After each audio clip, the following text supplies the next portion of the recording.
kalau bisnis bukan untuk uang, lantas untuk apa lagi? Kan bisnis kita pengen dapat uang, kita pengen hidup bebas, kita pengen freedom gitu ya. Kita pengen jalan-jalan tapi bisnisnya tetap jalan. Tapi kenyataan yang kita hadapi ternyata jauh banget ya dari kenyataan. Hai, Assalamualaikum warahmatullahi wabarakatuh. Welcome back to channel Lumina Indonesia.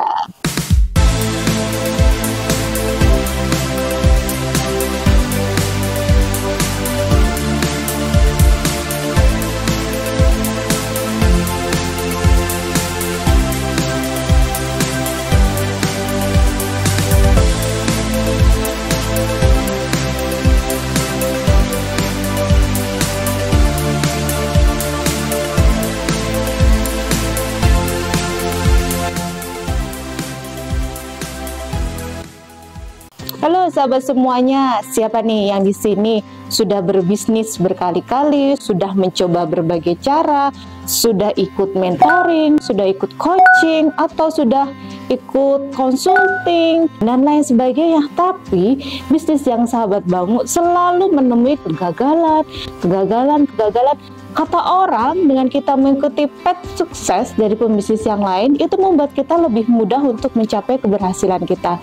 Tapi kenapa tetap aja ya bisnis yang kita bangun itu mengalami kegagalan yang terus-menerus? Kira-kira sahabat mau tahu nggak? Ada 10 kegagalan yang sudah kami rangkum yang bisa menjadi inspirasi bagi sahabat semuanya untuk melakukan evaluasi dan perbaikan. Siapa tahu nih dari 10 poin yang kita sajikan ini ada dari sahabat yang lupa untuk memperbaikinya atau lupa untuk menjalankannya, sehingga bisnis yang sahabat jalankan akhirnya bertemulah kegagalan. Oke, nah daripada kita capek-capek ya menjalankan bisnis, sudah bikin perencanaan yang bagus tapi ketemu gagal, capek lagi, merasa down lagi, merasa nggak mampu, merasa nggak pantas deh jadi bisnis, sudah deh aku lepas aja deh, kayaknya aku nggak cocok nih di bisnis nih. Daripada seperti itu, kita simak video ini sampai selesai. Jangan lupa like, komen, dan subscribe-nya untuk video kita.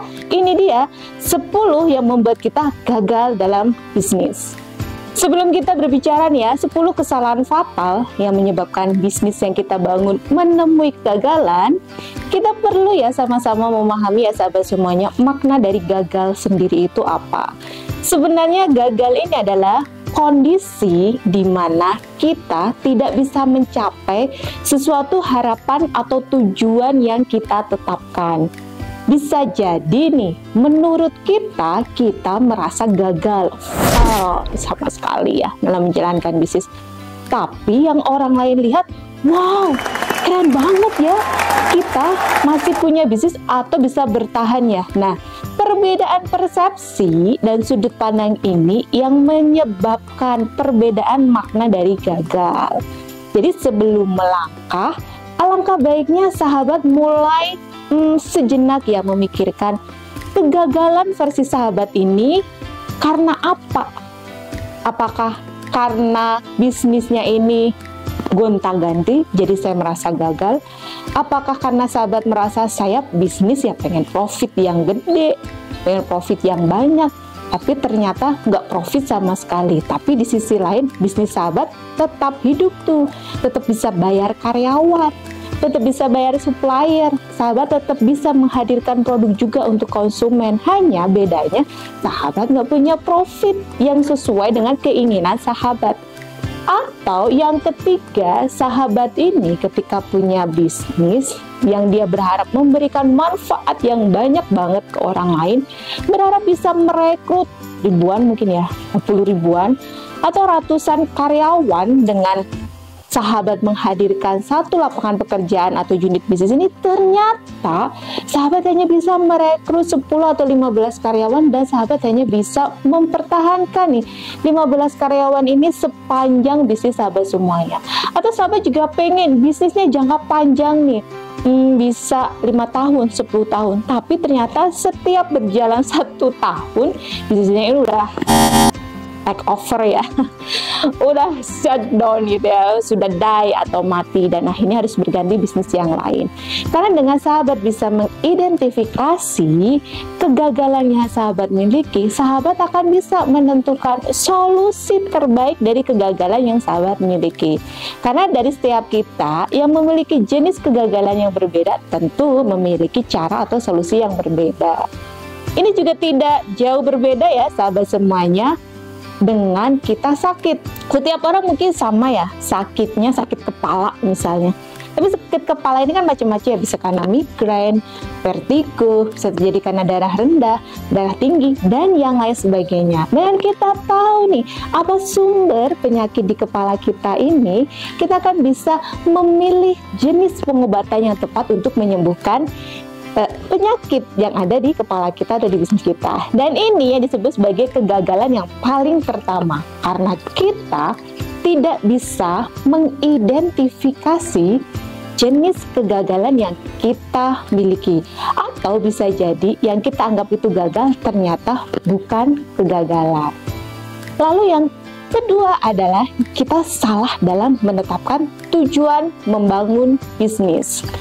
Tujuan dalam membangun bisnis ini, kalau kata Robert T. Kiyosaki dalam bukunya Business School, bukunya tipis banget ya, saya rekomendasi sahabat bisa baca untuk sebagai pemula ya dalam bisnis. Seorang pengusaha itu dia tidak bekerja untuk uang, tapi dia bekerja untuk sistem. Nah, sistem sendiri ini sebenarnya apa sih? Tapi terkadang kita muncul ya, terus kalau bisnis bukan untuk uang, lantas untuk apa lagi?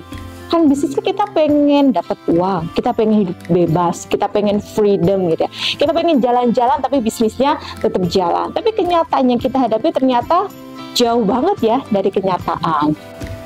Jadi, yang dimaksud dengan sistem ini, nanti kita akan bikin pembahasan khusus, karena membangun perusahaan itu ada 9 level sistem. Dimulai dengan level yang pertama, kita perlu memiliki tujuan yang jelas, kita punya SOP yang jelas, kita punya KPI atau target, dan yang lain sebagainya. Itu yang disebut sebagai sistem. Di sini ibaratnya, kata Robert T. Kiyosaki, ketika kita membangun bisnis itu, kita bisa menganalogikan seperti seorang petani ya. Mereka mencari lahan, terus mereka memilih nih kira-kira tanaman apa yang pengen dia geluti untuk ditanam, misalnya pohon pisang. Setelah itu mereka kan mulai proses menanam, dan ketika awal proses menanam kan tentu tidak langsung panen, mereka harus bersabar dulu menunggu berapa lama. Nah, itulah yang disebut dengan sistem. Ketika kita memulai bisnis, kalau orientasi kita uang bukan membangun sistem, ketika kita baru berjalan 3 bulan, 6 bulan, lalu uang yang kita harapkan itu nggak datang, dan kita malah banyak menghabiskan uang untuk membangun sistem itu, kita akan kehilangan semangat. Kita udah ngerasa gagal. Akhirnya, bisnis yang sebenarnya udah setengah dari keberhasilan itu kita tinggalkan begitu saja.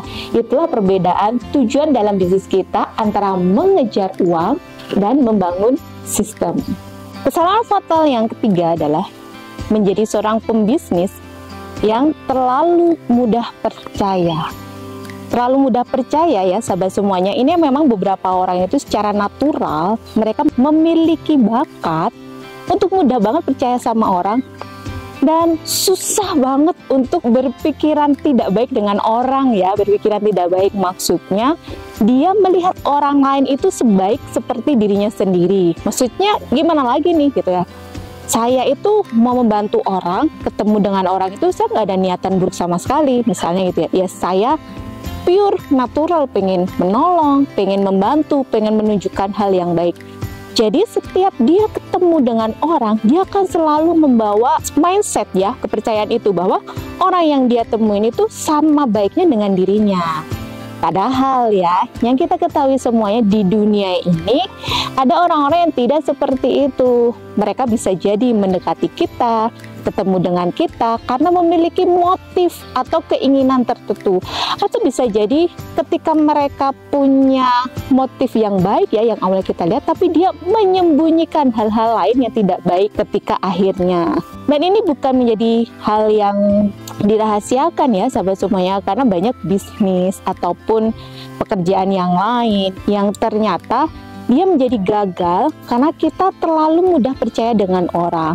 Misalnya, karena kita tidak punya kemampuan membaca gerak-gerik gitu ya, atau membaca strategi orang karena terlalu baik dan terlalu percaya ini, akhirnya kita dikibulin. Kita tidak tahu nih, secara nggak langsung ternyata orang ini di belakang kita melakukan korupsi, melakukan nepotisme, melakukan hal-hal lain yang nggak sesuai dengan value atau peraturan dalam perusahaan.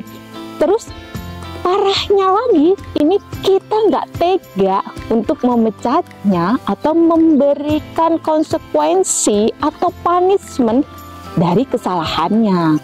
Dan ini membuat si orang yang tadi kita sebutkan merasa di atas angin. Ya sudah, saya bikin salah seperti ini, saya juga nggak disalahkan, saya nggak dipecat, saya nggak dipunishment, saya nggak dikasih konsekuensi. Berarti apa yang saya lakukan ini.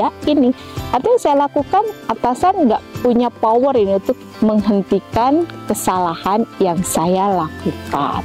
Kita sudah ikut pelatihan ke sana, kita ikut mentoring bisnis ini, kita ikut coaching yang ini, kita ikut consulting ini, kita ikut orang dan lain sebagainya, udah kita lakukan gitu ya. Tapi kenyataannya actionnya nol gitu ya.